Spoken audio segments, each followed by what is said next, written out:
역대하 14장 2절에서 15절까지 교독하겠습니다. 아사가 그의 하나님 여호와 보시기에 선과 정의를 행하여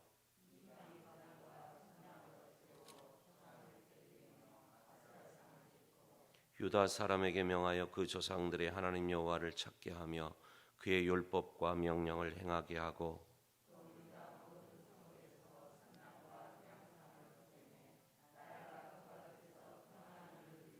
여호와께서 아사에게 평안을 주셨으므로 그 땅이 평안하여 여러 해 싸움이 없은지라 그가 견고한 성읍들을 유다에 건축하니라.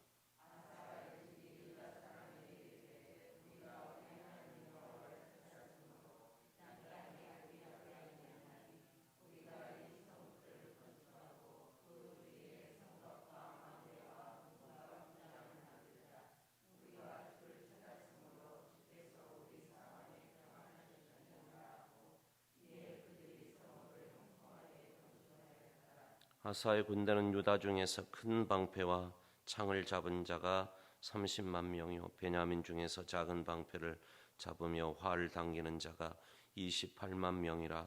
그들은 다 큰 용사였더라.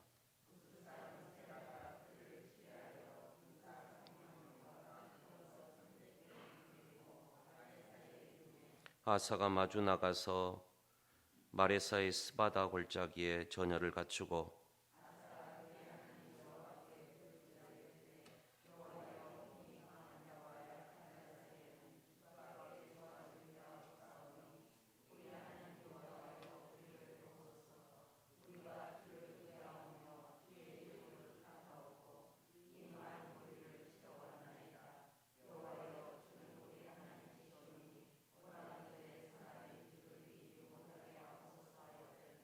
여호와께서 구스 사람들을 아사와 유다 사람들 앞에서 치시니 구스 사람들이 도망하는지라.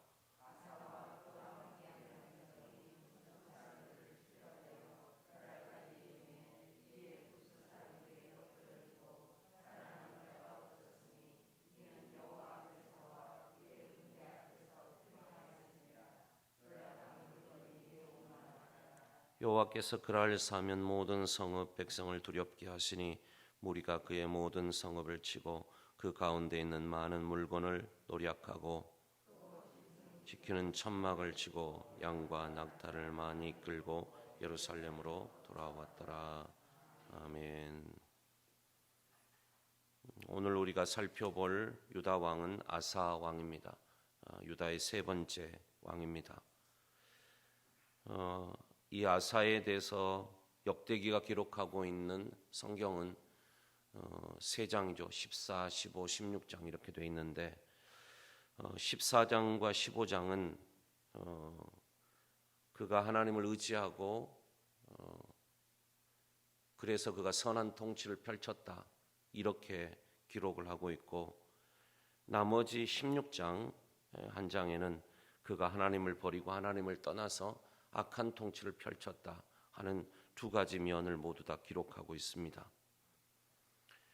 오늘 본문에는 아사가 그의 통치 전반기에 있어서 하나님의 말씀을 전적으로 의지하고 수용했음을 그가 알 수 있고요. 그런 하나님께 순종함으로 말미암아 그가 평안하고 형통함을 얻었다 이것을 말하고 있는 부분입니다. 그가 그의 통치 전반기에 어떤 일들을 했는가 하면 오늘 본문에 이방 제단을 깨뜨리고 산당과 우상들을 다 무너뜨렸음을 알 수 있습니다.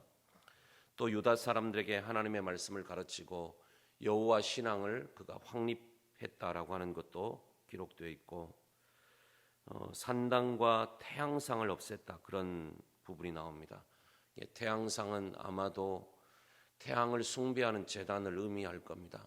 그러니까 이방 종교의 영향을 받아서 자연을 숭배하는 그런 우상 숭배를 이 아사가 없앴음을 알 수 있고요. 이런 결과, 그러니까 모든 우상들 다 회파하고 여호와 신앙을 확립했던 이 아사 시대에 그 땅이 평안했다. 다시 말하면 전쟁이 없었다. 이런 기록이 오늘 나옵니다. 그리고 이런 평안의 때에 살면서 그는 이방의 침입에 대비해서 여러 방어하는 성읍들을 또 건축하고 있는 모습도 우리는 볼 수 있습니다. 두 번째는 구스 사람 세라와의 전쟁을 기록하고 있죠. 9절 이하에 보면 이 전쟁은 아사가 즉위한 다음에 15년 제 15년 통치 때 있었던 일이었습니다. 그러니까 15년에 이런 구스 사람 세라와의 전쟁이 있었다는 것은 오랜 기간 동안 전쟁 없이 평안하게 지냈다는 것을 의미했죠. 참 이런 경우가 드문데 사실은 이 하나님께서 은혜를 주셔서 오랜 기간 동안 평안을 그가 누렸어요. 구스는 지금의 이집트 남부에 있는 에디오피아 지역, 지금으로 치면 수단이라고 하는 아프리카에 가면 그런 나라가 있는데 그쪽 지역을 의미합니다. 여기에 나오는 세라는 이집트의 어떤 왕이었다, 애굽의 왕이었다 이런 표현이 없는 것을 보면 시대적으로 따지면 이집트의 왕이었던 시삭이라고 하는 왕이 있었죠. 솔로몬 시대 이집트의 왕이었습니다. 그 아들 이름이 누군가 하면 오소르콘이라고 하는 아들인데 아마도 이 세라는 그 이집트 왕이었던 오소르콘의 군대 장관이었을 것이다. 그렇게 추측을 합니다. 두 나라가 전쟁을 벌이게 되는데 오늘 성경에 보면 유다는 30만 그리고 베냐민 지파에서 28만 그래서 다 해서 58만 군대가 모였고 세라는 몇 명이 왔죠?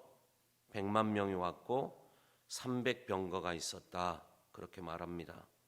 그러니까 이것을 비교를 해보면 수적으로나 화력으로나 따지고 보면 도저히 유다는 이 구스를 이길 수 없습니다.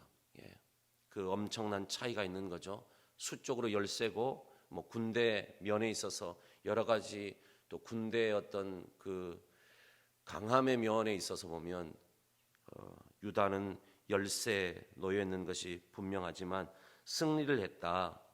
그런데 오늘 역대기 기사가 이렇게 주목하는 게 있어요. 바로 아사의 기도입니다.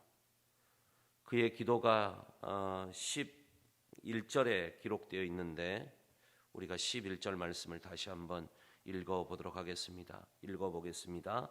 아사가 그의 하나님 여호와께 부르짖어 이르되 여호와여 힘이 강한 자와 약한 자 사이에는 주밖에 도와줄 이가 없사오니 우리 하나님 여호와여 우리를 도우소서. 우리가 주를 의지하오며 주의 이름을 의탁하옵고 이 많은 무리를 치러 왔나이다. 여호와여 주는 우리 하나님이시니 허나건대 사람이 주를 이기지 못하게 하옵소서 하였더니 아멘. 그 아사의 기도를 보면 첫 번째 그는 하나님의 개입을 간구하고 있습니다. 하나님께서 이 전쟁 가운데 개입해 달라고 기도하고 있고 우리가 하나님을 의지합니다. 그리고 하나님의 이름으로 적군의 우리가 군대에 대해서 맞설 겁니다. 그리고 사람이 하나님을 이기지 못하게 해달라 이렇게 기도하고 있죠. 이런 모든 아사의 기도를 우리가 종합해 보면 인간의 눈으로 보면 큰 군대인 세라의 군대가 분명히 승리하게 돼 있지만 하나님은 전능하신 하나님이시니 전쟁에 능하신 하나님이시니 하나님께서 이 전쟁의 승패를 결정해 주십시오. 모든 것을 하나님께 맡기는 이 아사의 기도를 우리가 볼 수 있습니다. 그러니까 여러분 역대기 기자가 주목하는 것은 어떻게 이렇게 유다가 수적인 열세에도 불구하고 거대한 이 세라의 군대를 무찔렀는가, 어떤 전쟁의 방법을 썼는가 하는 것은 하나도 안 나와요. 그렇죠? 그런 전쟁의 방법을 어떻게 해서 이겼다, 어떤 작전을 썼다 이런 거 전혀 안 나오고 딱 한 가지 주목하고 있는 것이 하나님께 아사가 간구했을 때 하나님께서 그의 기도에 응답해 주셨기 때문이다. 이 얘기밖에 안 하고 있어요. 자, 우리는 오늘 말씀을 통해서 이런 것들을 생각해 보았으면 좋겠습니다. 우리가 하나님을 찾고 의지할 때 평안을 주신다. 우리는 아사를 통해서 그것을 발견합니다.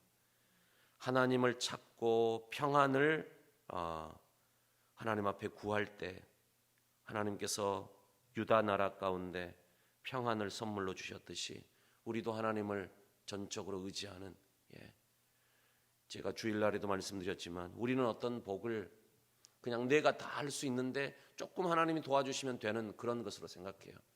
그런 게 아니죠. 마찬가지로 우리가 하나님을 의지한다라고 하는 것도 그런 의미일 겁니다. 내가 내 힘으로 다 하고 조금 하나님을 의지하는 것, 그거 하나님을 의지하는 것 아닙니다. 우리가 전적으로 하나님을 의지할 수 있었으면 좋겠습니다. 두 번째, 아사는 하나님이 주신 평안의 때 가만히 그가 놀고 먹지 않았어요. 그는 그 하나님이 주신 평안의 때를 사용해서 여러 가지 많은 방비하는 성읍들을 건축했잖아요. 우리가 이런 것들을 통해서 내가 해야 할 일, 내가 해야 할 도리, 이런 것들이 분명 우리에게 있다라고 하는 것들도 깨닫고 최선을 다해서 우리가 하루하루를 살아가야 되겠다 생각합니다. 그냥 다 하나님이 해주시니까 다 하나님 알아서 해주세요. 나는 가만히 있겠습니다. 나는 가만히 놀고 먹죠. 그것이 아니었단 말이죠. 아사는 하나님이 주신 평안의 때, 내가 이 하나님이 주신 이 은혜의 때를 나는 어떻게 살아야 할까? 그래서 그는 여러 가지 많은 방비하는 성읍들을 건축했습니다. 하나님께서 승리를 결정하시고 승리를 주셨어요. 아사가 믿는 것은 분명했어요. 그가 이런 방비하는 성읍들을 건축했지만 이 견고한 성읍이 우리를 지켜주고 승리를 주는 것이 아니라 하나님께서 전적으로 이 나라를 지켜주시고 하나님을 의지하는 믿음만이 우리를 살린다 하는 것을 아사는 알았어요. 그래서 그는 그렇게 살았거든요. 오늘 우리도 이 믿음이 있기를 원합니다. 하나님만이 이 나라를 지키시고 하나님을 믿는 온전히 신뢰하는 믿음만이 이 나라에 평안을 주신다, 우리를 살린다 하는 것을 깨닫고 어려운 시대를 살고 있습니다. 또 코로나가 또 이렇게 확산될 조짐들을 보이고 있는데 우리는 이때 더욱더 하나님을 의지하며 하나님 앞에 나아갈 수 있어야 하겠습니다. 하나님을 온전히 의지할 수 있는 저와 여러분이 되기를 축복합니다. 하나님 아버지,